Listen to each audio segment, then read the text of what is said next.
नमस्कार दोस्तों, आप सभी का बहुत बहुत स्वागत है। दोस्तों, आज के इस वीडियो के माध्यम से मैं आपको बताने वाला हूं जो पीएम किसान सम्मान निधि योजना की 17वीं किस्त थी वो जिस जिस व्यक्तियों को नहीं आई है, जिस किसान भाइयों को नहीं मिली है, ये वीडियो उनके लिए सबसे ज़्यादा महत्वपूर्ण होगा। क्योंकि मैंने पिछली वीडियो में आपको बताया था कि 18वीं किस्त कौन सी डेट में आनी है, लेकिन अभी तक नहीं आई है। इस वीडियो के माध्यम से आपको सभी को बताने वाला हूँ कि 17वीं किस्त जो है नहीं आई है, वो किस कारण से नहीं आई होगी।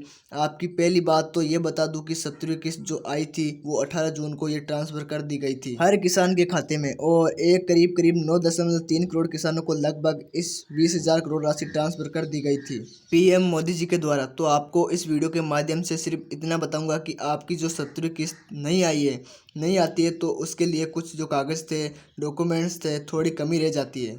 क्योंकि कुछ लोगों की ज़मीन ज़्यादा होती है और कुछ लोगों की कम भी होती है, तो पात्रताओं के अनुसार आपको छोटी छोटी चीज़ें और बता देता हूँ कि आप उनमें थोड़ा सा कागज़ को भी अपडेट करा लीजिए। जैसे कि कुछ चीज़ें, जैसे पहले दस्तावेज समझ लीजिए, पात्रता क्या क्या है। तो सबसे पहले आपका पास निवास प्रमाण पत्र होना चाहिए सही, और वो 3 साल तक के लिए वेरिफिकेशन होता है निवास का। तो आप निवास को देख लीजिए, 3 साल से ज़्यादा तो नहीं हुआ है। एक चाहिए आपकी वोटर ID, निर्वाचन कार्ड होता है जिससे आप वोट डालते हैं। दूसरे नंबर पर निर्वाचन कार्ड लगेगा। तीसरे नंबर पर ज़मीन जो होती है उसका जो खसरा होता है, जो आपकी ज़मीन ये है। और आपकी ज़मीन 2 हेक्टेयर से ज़्यादा नहीं होनी चाहिए, ये आप ध्यान रख लीजिए। 2 हेक्टेयर से ज़्यादा ज़मीन किसी भी किसान भाई के पास नहीं होनी चाहिए। अगर आपने 2 हेक्टेयर से ज़्यादा लगाई होगी तो इसी की वजह से जो आपकी 17वीं किस्त है वो नहीं आई होगी।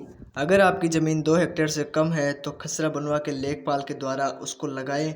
अभी से नया वाला लगवा दीजिए। और इसके बाद चौथे नंबर पर आती है मोबाइल नंबर। मोबाइल नंबर वही चाहिए जो आपके आधार कार्ड में लगा होगा, यानी कि वही मोबाइल नंबर जो आपके आधार कार्ड से लिंक हो। उसके बाद आपके एक पासपोर्ट साइज फ़ोटो होना चाहिए, वो बहुत ही ज़रूरी होगी। उसके बाद आपके पास बैंक पासबुक होनी चाहिए। किसी के सर यूपी ग्रामीण हो या PNB बैंक हो, आपके पास उसका पासबुक होना चाहिए। और लास्ट में आता है आपका आधार कार्ड।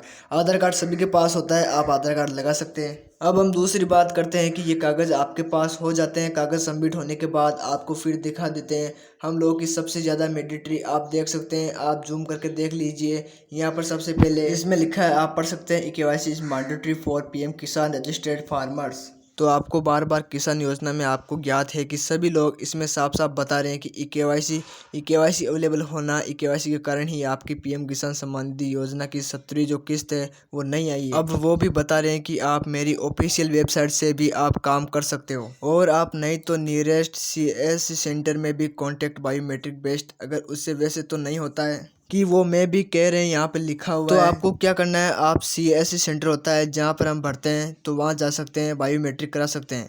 फिलहाल उनकी ज़रूरत नहीं है, वो मना कर रहे हैं। आप KYC आप उसकी ऑफिशियल वेबसाइट से भी चेक कर लीजिए। जैसे कि मैं आपके सामने एक छोटा सा एग्जांपल दिखा देता हूँ। राइट साइड में आपको लिखा हुआ दिखाई दे रहा होगा KYC, इसके ऊपर आपको क्लिक कर देना है। यहाँ पर आपके सामने एक नया पेज ओपन हो जाएगा। यहाँ पर आपको अपने आधार नंबर को डाल देना है। तो मैं अपने आधार नंबर डाल देता हूँ।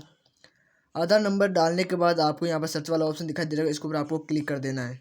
तो आपके सामने एक ऐसा आ जाता है, KYC ऑलरेडी डन। तो मैं PM किसान सम्मान निधि ले रहा हूँ, मेरी KYC डन हो तो आपको भी अपने आधार कार्ड से घर बैठे जो है अपने मोबाइल से, आप कहीं भी हो, आप अपने पेज को खोलिए और आप KYC हाल ही में आप जो है चेक कर सकते हैं। तो यहाँ पर डन लिखा हुआ होगा तो आपको कोई प्रॉब्लम नहीं होगी। आपकी 17वीं किस्त किसी कारण से नहीं आती है तो 18वीं किस्त के साथ आपको 2,000, और नहीं आई है तो 18वीं किस्त के साथ आपको 4,000 दोनों किस्तों के साथ दिया जाएगा। तो ये मैंने आपको सारी चीज़ें बता दी है। तो आपको क्या करना है कि आपकी जो ज़मीन रहती है उसको आपको ध्यान से रखना है कि आपकी ज़मीन ज़्यादा तो नहीं है, KYC भी चेक करनी है। कुल मिलाकर आपको घबराने की ज़रूरत नहीं है। अगर आपकी 17वीं किस्त नहीं आई है और 18वीं भी नहीं आई है तो 17वीं और 18वीं किस्त जो है वो दोनों साथ में आएगी।